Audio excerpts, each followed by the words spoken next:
PQRS.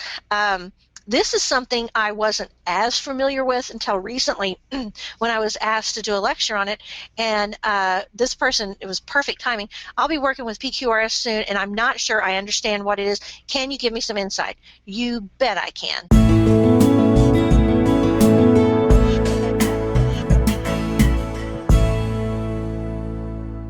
Again, this is really actually very fascinating, and if you deal with Medicare patients, it's very pertinent to what you're doing because like HCC, what you code now affects your reimbursement next year.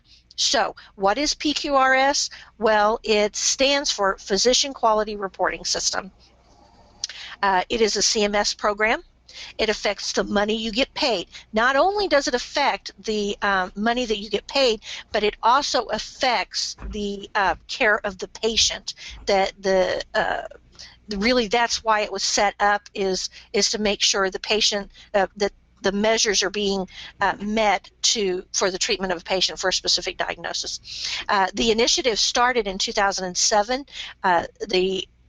But it became a system. So I think initiative in 2007, it was kind of like a pilot program. You know, we're just starting it. We're getting everybody on board. It's all a positive reimbursement thing. If you participate, you don't have a choice in participating, but when you participate, you're going to get more money. Then in 2011, it became a system. So now they're still easing into it, but as of 2013, now you're going to be penalized if you're not reporting the PQRSs. So again, the purpose is to streamline federally funded systems, but it also enhances patient care and makes sure that what you're doing for the patient meets the measures. So if a patient has diabetes, then you're meeting the measures by doing these things. These are think of the common things that would be done for a patient with diabetes. Let's see, it also, even though it was prior to the Affordable Care Act expanded the program. Government programs expand government programs.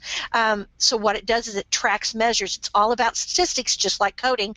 I'm always saying that don't forget, you're not only coding to get reimbursed, but you're also coding for statistical purposes. What you code today affects what happens in the medical world, in the future, because as they see a specific diagnosis in the treatment that does or does not work, whether a person gets better or worse, using cancer as an example, then they know, okay, that's why they know that that particular medication, if a woman who has breast cancer takes it for 5 years, they are less likely to have a recurrence of the breast cancer. They know that because of us coders tracking that and giving them the statistics. So it's pretty fascinating.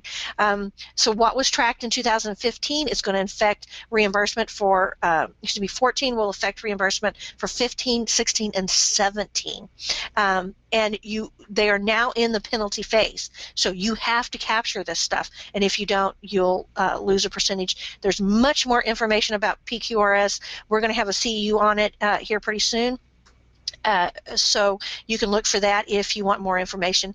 If you need help with PQRS, here is the number to get a hold of them. It's the Quality Net Help Desk, and they're available Monday through Friday, 7 a.m. to 7 p.m. Central Time.